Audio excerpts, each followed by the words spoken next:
Olá, seja bem-vindo a mais uma aula de História, seja bem-vindo ao TV Araxá Educa, seja bem-vindo você família, seja bem-vindo você aluno da EJA, essa aula que é feita especialmente para você. O meu nome é professor Carlos Dias, professor de História, e hoje iremos estudar sobre o absolutismo, mas de forma bem específica, os estados absolutistas. Por que os estados absolutistas? Nós iremos falar do absolutismo francês e do absolutismo inglês, o momento do auge e o fim desse absolutismo, tá? O modelo francês. Em várias regiões da Europa foram estabelecidos governos absolutistas, mas o francês tornou-se modelo. Na dinastia dos Bourbons, que o regime absolutista viveu seu momento de apogeu e decadência. O que nós temos que entender do absolutismo aí? As características variam de região para região, de acordo com as condições econômicas, políticas e cultural de cada região. Então, a dinastia dos Bourbons aqui, eles que inauguraram o absolutismo francês. É claro, vai ter outros reis depois deles, tá? Vai ter outros reis após a dinastia dos Bourbons, mas vão ser eles que vão ser o apogeu do absolutismo, tá? Então, nós temos aí o auge e o fim. Então, desses reis, nós vamos falar de forma específica o reinado do Luís XIV.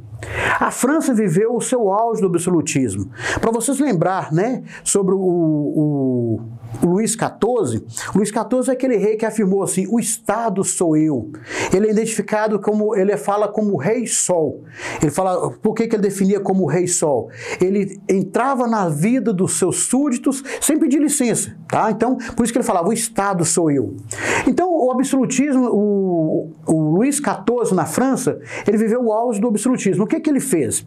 Ele foi escolhido como rei com 5 anos de idade. Ele tinha apenas 5 anos de idade quando assumiu o trono. Mas só que quando ele tinha 5 anos de idade, não tinha como manter no poder, né? Então o poder era administrado pelo ministro Manzarino, tá? E esse ministro Manzarino, ele ajudou a sufocar as revoltas, as chamadas frondas. O que eram essas frondas? Revolta dos nobres que não estavam satisfeitos com a centralização do poder, não estava satisfeito, tá? Com os que estavam no poder. Então, o Manzarino que abafou essas revoltas. Com a morte do Manzarino, tá? Quem agora vai administrar a França vai ser justamente o Luís XIV. E ele escolheu, né, para poder, a questão dos ministros, para ser o ministro dele, ele escolhe o Jean-Baptiste Colbert. Tá? O Jean-Baptiste foi o responsável para incentivar a manufatura dentro da França e para incentivar a exportação. Então, naquelas práticas mercantilistas, existe o que nós chamamos de colbertismo, tá? Uma prática mercantilista chamada colbertismo, que baseava na exportação de produtos, do incentivo à manufatura, é justamente por causa do Jean-Baptiste Colbert, que era o ministro da França, tá bom? Instituiu um exército monárquico permanente. Tá? Então o Luís XIV, ele instituiu esse exército monárquico permanente, porque a centralização do poder exigia um exército forte. E quem participava desse exército? Ele contratava, alguns eram até forçados a participar desse exército, e outros eram contratados para estar dentro desse exército.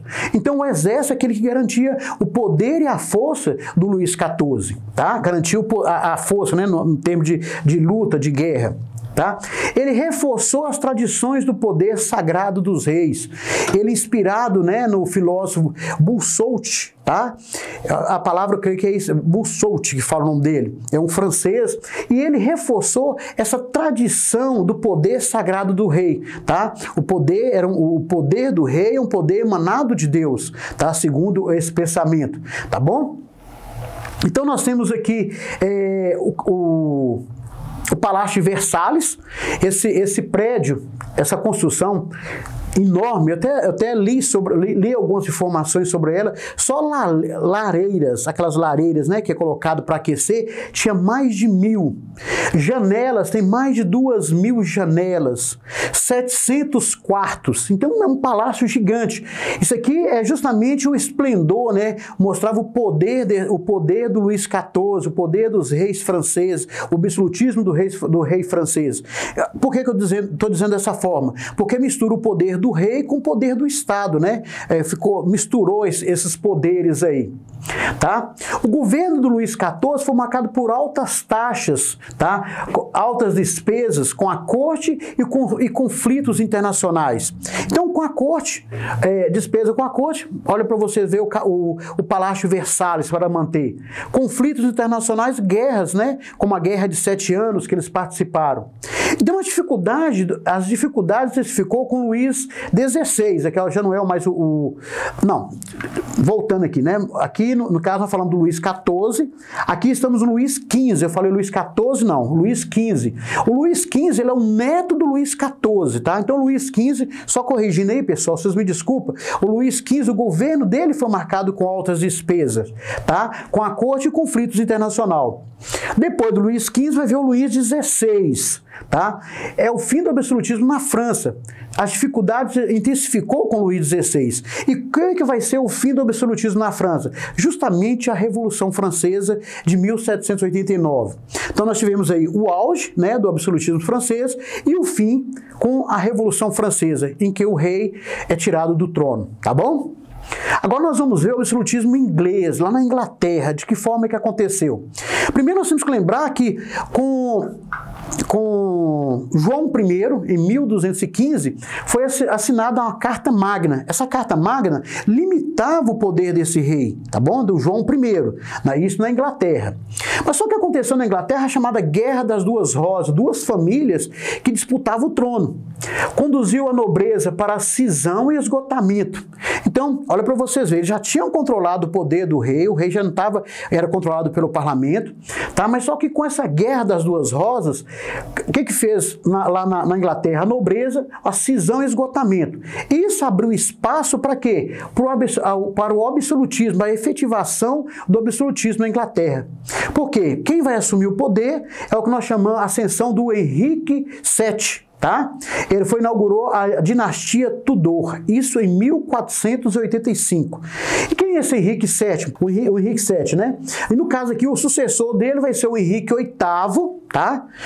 Inaugurado com a dinastia Tudor, desculpa a confusão aqui, tá? A dinastia Tudor foi inaugurada com Henrique VII, em 1485. O sucessor dele, né, continuando essa dinastia Tudor, por que nós estamos falando de dinastia Tudor? É como se eu falasse assim, a família, a mesma família continuando no poder. Então agora o sucessor vai ser o Henrique VIII. O Henrique VIII, ele rompe com a Igreja Católica, ele vai fundar, tá, a Igreja Anglicana, que existe até hoje na Inglaterra. Ele rompe com a Igreja Católica e funda a Igreja Anglicana, mostrando mais uma vez o poder do rei. Agora ele detém o poder temporal, né, vamos dizer assim, e o poder espiritual, porque ele passa a ser o chefe, o representante maior da Igreja Anglicana dentro da Inglaterra. O parlamento inglês tornou-se instrumento nas mãos do soberano, tanto do Henrique VIII como da filha dele, a Elizabeth I. Por que o parlamento inglês tornou-se instrumento na mão dele? Porque ele convocava o parlamento não de forma regular, até anotei aqui embaixo, tá? Ele limitava as sessões e ele subordinava os membros do parlamento. Então o que o absolutismo faz? Né? O rei absolutista faz? Ele faz justamente essa limitação, ele convoca para o parlamento, no caso da aprovação de uma lei, aprovação de um aumento de imposto, tá? Ele convoca o parlamento. Só que ele manipula esse parlamento. Então o parlamento inglês tornou-se instrumento tanto na mão do Henrique VIII como da filha dele, a Elizabeth I. E como foi o governo da Elizabeth I? Ela manteve as mesmas linhas gerais do pai, tá? Com concessões de monopólios para a burguesia e favoreceu o comércio marítimo. Ou seja, para acalmar, né, as possíveis revoltas de nobres, o que ela fazia? Ela concedia monopólios para essa burguesia, tá bom? E favoreceu também o comércio marítimo. Isso é Elizabeth I. Só que ela morre, não tem herdeiro, não deixa filho, assume o poder agora, né, sem herdeiro ao trono, assume o Jaime VI da Escócia, tá? Que é onde ele assume o trono, ele torna-se Jaime I. Aí agora começa um pouquinho, já começa a modificar. Primeiro a dinastia Tudor, agora nós temos a dinastia Stuart, tá bom? Dando início à dinastia Stuart, ele recorre à teoria do direito divino. Lembra que um recorreu ao direito sagrado, lá na Inglaterra, né? Na França. Agora aqui ele recorre à teoria do direito divino, tá? Que o poder dele estava, vamos dizer assim, vinha de Deus, né? Continuando aí, o desgaste da monarquia dos Stuart aconteceu com Carlos I, que ele é o sucessor do Jaime. Então, o sucessor do Jaime começou o desgaste da monarquia absolutista na Inglaterra. Em 1628 foi obrigado a jurar petição, né? Até coloquei aqui essa petição, aqui eu coloquei um lembretezinho para mim não esquecer, é a segunda carta magna. Por que a segunda carta magna? Limitava o poder do monarca, tá bom? Então ele estava limitado a aplicar impostos, a aplicar prisões, dependia de quem? Justamente do parlamento. Ele foi obrigado a assinar. Então é o primeiro passo para começar a controlar esse parlamento aí, tá bom? Com isso, o que o rei faz? Ele dissolve, o rei dissolve o parlamento e reinou sem ele por 11 anos. Olha para vocês verem. Como que funciona, no caso, a monarquia? Teria o rei, tudo que ele fosse votar, que ele fosse aprovar de leis, concessões de terra, tudo que ele fosse fazer, ele precisava do quê? Do parlamento para aprovar. Só que ele dissolveu o parlamento, acabou com o parlamento, e ele vai administrar o país por 11 anos sem a participação do parlamento. Então, sem participação dos nobres, sem a participação desse parlamento. Tá? Isso caracteriza o absolutismo na Inglaterra. Com isso, vai gerar o que nós chamamos de guerra civil. Então começa a haver um confronto, né? Nós chamamos de guerra civil. Vocês lembram que há pouco tempo lançaram um filme que chamava Guerra Civil. O que é uma guerra civil? É uma guerra dentro do próprio país. Quando falar uma guerra mundial, envolveu outros continentes, né? Uma guerra local, uma guerra regional. A guerra civil é dentro do próprio país. Então, é uma guerra dentro da Inglaterra. Os próprios membros da Inglaterra entraram em guerra, justamente por causa da disputa desse poder do rei absolutista com o parlamento. Por que vai ser essa disputa? De um lado estava o rei, apoiado por católicos e anglicanos, tá bom? Então, os chamados cavaleiros.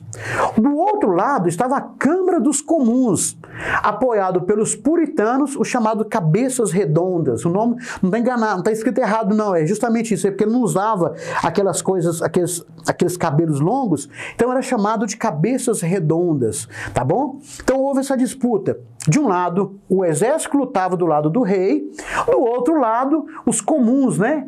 Apoiado pelos puritanos, chamado cabeças redondas. Então, para melhor dizer para você, aluno da EJA, para você compreender melhor, era o rei contra o parlamento, tá bom? Então, de um lado, os que eram do rei, apoiavam o rei, e aqueles que eram a favor do parlamento. Quem vai vencer? Aqui eu coloquei uma imagem para vocês da guerra, tá? Essa é uma imagem de autor desconhecidos, mas só para a gente ter noção dessa guerra, desse período. Vai vencer justamente o parlamento. Então, quando o parlamento vence o rei, derrota o rei, é implantado na Inglaterra a República Puritana, tá? Em 19 de maio de 1649 foi proclamada a República Puritana. Esse rapazinho aqui, ó, que tem essa estátua dedicada a ele aqui, ele é o Oliver Cromwell. Ele recebeu do parlamento o título de Lorde Protetor da República, porque ele lutou, ele liderou os puritanos e venceu o exército do rei, tá bom? Então é implantada a República Puritana. Só que com essa República Puritana acontece algo... primeiro vamos ver aqui a restauração do... Não, vou falar primeiro da República Puritana. O Oliver, ele torna tão ditador quanto os reis absolutistas, tá? Ele fica no poder e torna-se um ditador também, tá? Um absolutista também. Só que o Oliver, uma das principais medidas adotadas por ele foi justamente a publicação dos atos de navegação, tá bom? Os atos de navegação que favorecia justamente a Inglaterra. Com isso, vai acontecer com a morte do Oliver em 1658, tendo seu filho como sucessor. Só que o filho dele não aguenta pressão, fica alguns meses, né, renunciando meses depois. O filho do Oliver Cromwell, no período da República Puritana. Então, só para a gente relembrar aí, a Inglaterra viveu uma monarquia, tá bom? Uma monarquia absolutista, derrotaram o rei numa guerra civil, e quando derrota o rei implanta uma república puritana. Esse primeiro governo republicano foi o Oliver Cromwell, né, que venceu o exército real, e quando ele morre, o filho dele assume, só que não dá continuidade. Então o que o parlamento decide? Restaurar a dinastia Stuart. Lembra que nós falamos da dinastia Tudor e agora a dinastia Stuart, né? Então, a restauração da dinastia Stuart. O parlamento restituiu a monarquia e a dinastia Stuart. O que quer dizer isso? O parlamento voltou, a Inglaterra voltou a ser novamente uma monarquia e agora tem um rei, uma família no poder. Tá bom? Então, com a dinastia Stuart, em 1689, o novo rei jurou obediência à Declaração de Direito. Aconteceu o que nós chamamos da chamada Revolução Gloriosa. Então, a primeira revolução, a Revolução Puritana, houve derramamento de sangue, implantou a República. Agora, com a Revolução Gloriosa, não houve derramamento de sangue. Eles tiram do poder, tá? Eles tiram do poder o rei, e o novo rei, ele jurou obediência à Declaração do Direito, que submetia a monarquia ao parlamento, tá bom? Então esse novo rei que assume o poder, né, o Guilherme de Orange, que vai assumir o poder, ele jura obediência à Declaração de Direito e a monarquia é submetida novamente ao parlamento inglês, tá? Então aí é o fim do absolutismo dentro da Inglaterra, tá bom? A você, aluno que acompanhou as aulas até esse momento, bons estudos, muito obrigado pela sua participação, tá bom? E continue firme.